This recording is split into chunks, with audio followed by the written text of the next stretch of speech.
With testing for COVID-19 ramping up around the country, many Americans are now wondering what kind of test should they get. I spoke earlier with Dr. Imran Ali. Dr. Ali, once again, we kick it off talking about testing. Sunday, we saw New York Governor Andrew Cuomo take that nasal swab test like a champ. He says it's pretty easy as many states ramp up testing. What are you hearing about availability? And please tell us the difference between the nasal swab and the antibody test. Which should we get? So the availability of testing is getting much better now. States around the United States are getting more of that PCR test, which is the nasal swab you saw Governor Cuomo use yesterday or demonstrate yesterday. And that tells us if you actively have the virus. Now, an antibody test is very different. It's a blood test. And that tells you if you already fought the virus and your body has had a chance to create antibodies toward it.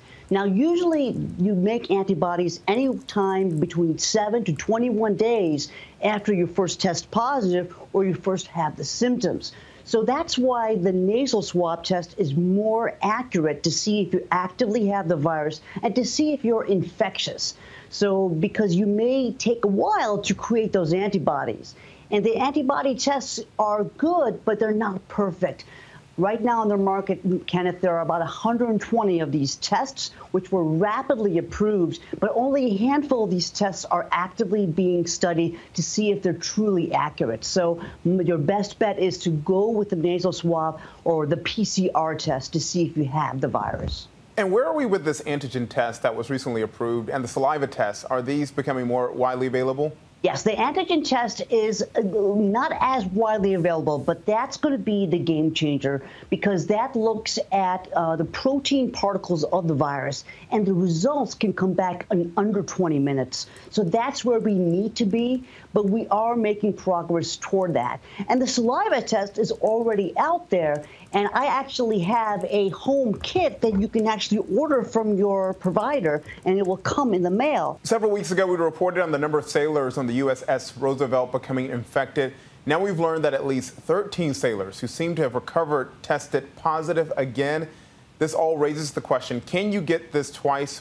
What do we know? This is puzzling a lot of us in the field right now. And, well, this also was seen in South Korea, where about 2% of the 2% of those who actually tested positive again. So they were first actually cleared, and then they tested positive again. And I think the thing is that the PCR test is very sensitive. It could actually pick up the remnants of old viral particles. But the question also arises, could the virus actually be making more copies of itself again? And that's the thing we're still trying to understand, because the question is, if you test positive again, are you infectious? And the question we need to know is how many copies of the virus are there? So once we get a viral load with these other tests that are being developed, we'll really understand, if this retest positivity is something to be concerned about or something that just tells us that the virus is smoldering and some of it is, still there, but not to the point where it's infectious.